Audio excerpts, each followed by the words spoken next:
This is the Shine On You Crazy Daisy podcast, and I'm your host, Trudy Simmons from the Daisy Chain Group, providing platforms and opportunities for businesswomen to be seen and heard. This platform is for the women entrepreneurs that want to hear the real stories of what it takes to be yourself and run a business with all the different hats that you might have to wear. Come and join the Shine On You Crazy Daisy membership, offering online networking, co-working, collaboration, and monthly masterclasses for you to grow your knowledge. Go to thedaisychaingroup.com for more information. These are the platforms to hear and share the stories of the tenacious, the rebellious, and the resilient women that are working towards the future that they build for themselves and their families.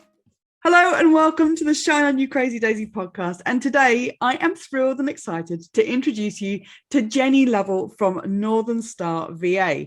Jenny, thank you so much for being a part of the book and the podcast. Please tell us about your business. Thank you for having me.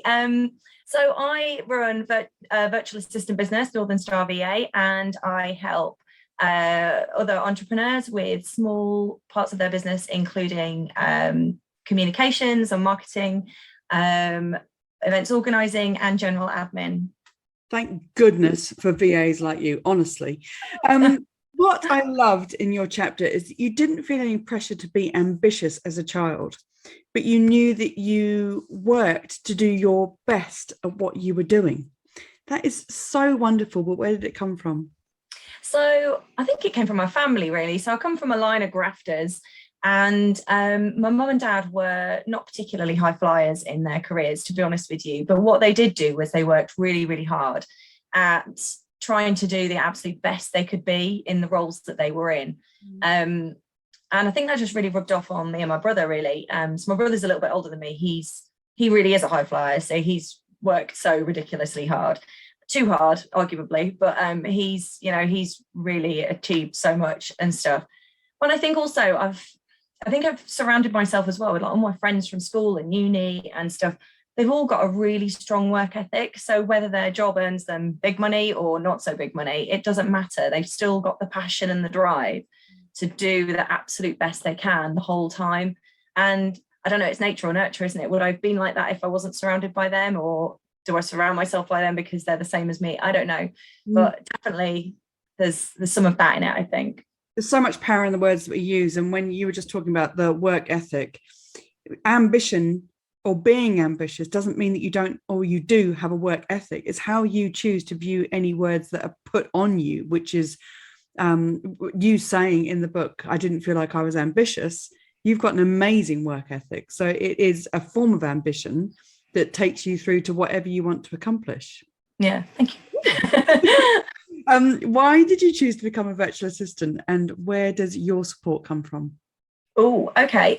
So I chose to become a virtual assistant. I'd been a personal assistant for 15 plus years. And the last few years I'd been working in internal communications as well. And I loved it. I'd loved my time there. I'd felt like I'd made a real difference with the internal communications, especially around the time of the first lockdown. So I worked in a large manufacturing organization. So where the whole country, as you know, was just all up in the air, but we were all having to still go to work. So certainly the manufacturing guys were having to go to work. Some people were working from home, some people are furloughed, people can't see their families, their kids can't go to school. One thing, everybody was so displaced. The communication was so key at that time that, people needed that drip feed of information to make sure that they knew what was going on. And I really felt like I achieved quite a lot at that time. But then after that, I just felt like I lost my way with some of it. I just felt a bit like my confidence got knocked, and my sort of self-belief was a little bit low. And I think so also the pandemic has a big effect on you. I think it made us all rethink quite a lot about what made us happy in life. And I realized I wasn't really happy in my job anymore. So I had a real sit down and a think, and I thought, okay, when was the last time I was really happy in the role that I was in? And I traced it back to when I was a PA working for an MD, and I was doing the internal comms stuff as well at the same time. And so I thought, right, that's it. That's what I'm going to do. I'm going to go and find another role like that. But that's so specific. And then I sort of thought, well, what do I do? How am I going to find a role like that? and I happened to be chatting to a best friend of mine, and she said, "Have you thought about being a VA?" I didn't know what VA was. I had to Google it. But then I went in a period of 36 hours. I went from being, I don't know what my next step is. I'm not happy where I am, but I don't know where I'm going. I don't know what to do, to being, I'm going to do this. I'm going to be a VA. I'm going to start my own business. I'm going to help people in these 3 ways. This is what I'm going to do. And it was a genuine light bulb moment for me. And I can't vouch for everybody else, but I don't have many real deep down fundamental light bulb moments in life. And this was one of them. And I thought, yeah, I've got to follow with that. So that was where I went with it, really. And the rest on that is history. And just to say that a VA is a virtual assistant, and that role of virtual assistants has grown so much over the last 2 years, let alone the 10 years before that, where a lot of businesses were already online and were looking for virtual assistants that can do what you're doing. And over the last 2 years, they've become more and more necessary. So thank goodness. But did you always want to run your own business? No. No, I didn't always want to run my own business. I was a bit candid. No, I didn't, to be honest. And I'd been at my last company for 15 years. And to be honest, if you'd have asked me a couple of years ago, I probably would have thought I'd been there another 15. But you don't know what you don't know. And I had no idea that I was going to become disillusioned with it. And that, I think it started to affect me as well as a person, like how, when you're in a role that, for me, I guess this comes down to the whole ambition, success, addiction to success thing. But for me, my job is so much a huge part of my identity. And when you're dissatisfied in that, you feel like there's something completely wrong to your core. And so I had to change, basically. I think it was affecting me as a wife, a mother, a friend, everything. I think it was just, it's just there at the back of your head, and you're not happy. So no, I didn't always think I was going to start my own business, but I'm very glad I did. Now, you said that you wouldn't describe yourself as being particularly ambitious, but you're addicted to success.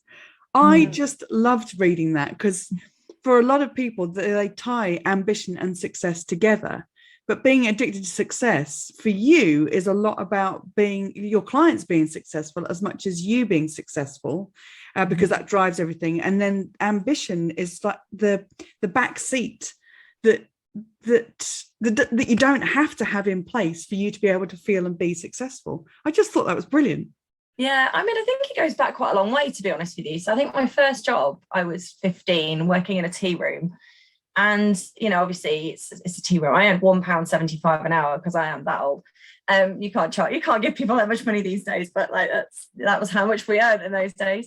And I used to, I started to get interested in how much do we take on a Saturday then, how much generally do we take? And then sort of half an hour towards the end of the day, I'd be like, how much have we taken so far? Like, have we beaten last week yet? And if we hadn't, then I would be going out and engaging with the customers, sat at the tea room and saying, oh, we're closing in half an hour, but this cake's going to go in the bin. Does anyone want to buy a piece? And upselling stuff and engaging with people and talking about the produce and, just to try and wring an extra bit of revenue out of the day, and just to try and, there was no personal gain for me for that. It wasn't my business. I was 15, I didn't get a bonus. They didn't up my pay for doing that.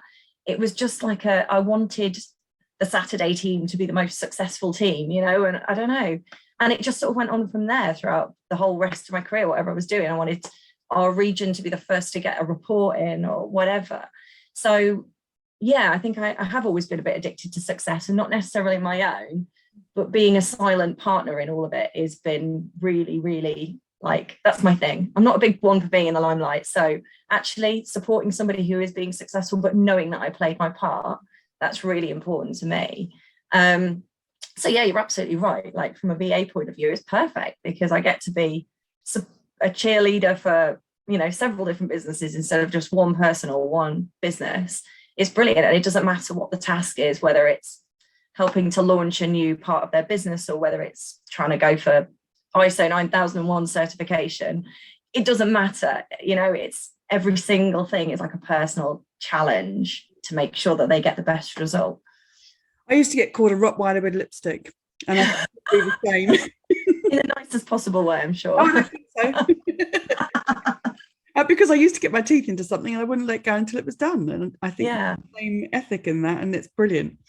If there was one lesson that you've learned that you would want every entrepreneur to know, what would it be? Just one lesson. I've learned so many. I would say it would be remain agile. So I think as business owners, entrepreneurs, whatever you want to call it, I think that, you know, your business is your baby. It's everything. Some people have dreamt of this business since they were children. Obviously not me, but you know, some people have, and so they have a very clear idea of, you know, the branding and the voice and what they're going to offer, the services they're going to offer, how it's all going to pan out. But the problem with that is you can get very tunnel visioned. I think that you're so stuck in, this is my dream, I'm going to make it happen, that you have to listen to feedback. You have to look at what's happening around you and then change accordingly. It's like the definition of insanity, isn't it? You know, doing the same thing over and over and expecting a different outcome. So I think, you know, if you're sending your messaging out there and it's just not getting any engagement, well, then you need to change your messaging. You know, if you're using a particular piece of software and it frustrates the hell out of you every single day, then you need to change your software. Sorry, I've hit then you need to change your software. You know, stop trying to bang round pegs into square holes. It's just not going to happen. So just put it down, move on, and just keep changing things. I mean, like, I've not been in business a full year yet, and I've already changed a few things that I thought, yeah, this is great. And like at first I was like, this is great. This is what a great idea. And then 3 months down the line, I'm like, nah, done. Moving on. I'm going to change to something else now. That's not working for me. It's not a great return on investment. It's not this. It's not working out. Whatever, you know. So, and I'm sure it will continue. Everything's up for grabs, isn't it? When it's your business, you can absolutely make these decisions, and it doesn't matter to anybody else. It's your business. Brilliant. What's your favorite business book? My favorite, I like a business book. I've just started reading Atomic Habits, which is good, early days, but I'm enjoying it so far. But I think my absolute go-to that I would recommend to everybody is The Go-Giver by Bob Burg and John David Mann, because it is not only a great guide for business, how to conduct business, but it's also a really great guide for how to conduct yourself in life as well. And whilst when I got to the end of it, I sort of thought, you know what, I didn't really learn anything new from this book. I think what it did was it reminded me that it's okay to be authentic and that people buy from people. And I come from quite a corporate world, and at times you can get your personality stamped out in a corporate world. But actually, it's okay to be authentic and get your personality across in your business. And yeah, it was a really good reminder for me and for everybody, I think, to be honest. I would recommend it.